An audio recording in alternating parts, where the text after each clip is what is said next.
Dollar diplomacy refers to a U.S. foreign policy strategy that used economic power, mainly through loans and investments, to influence other countries, particularly in Latin America and East Asia, during the early 20th century.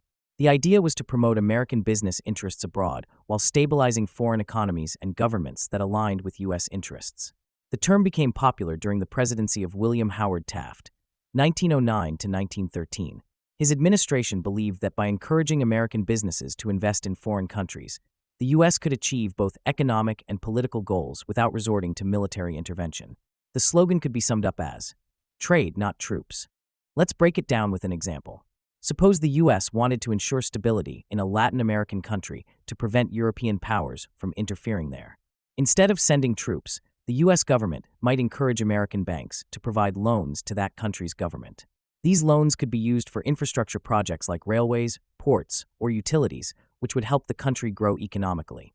At the same time, American companies would benefit from building these projects and earning profits. By tying the foreign country's economy to American investment, the U.S. gained leverage over its policies. A real-world case of dollar diplomacy was in Nicaragua. In 1911, the U.S. helped overthrow the government and installed a new regime that was friendly to American interests. To ensure control, the U.S. encouraged American banks to provide loans to Nicaragua, effectively controlling the country's economy.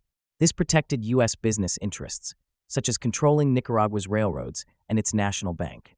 While dollar diplomacy aimed to reduce military interventions, it wasn't always peaceful. If a country resisted U.S. economic influence or failed to repay loans, military intervention sometimes followed.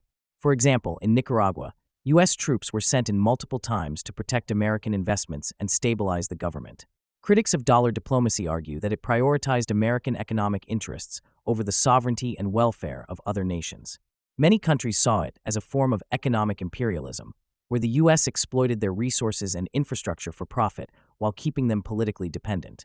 This often led to resentment and long-term instability in the regions affected.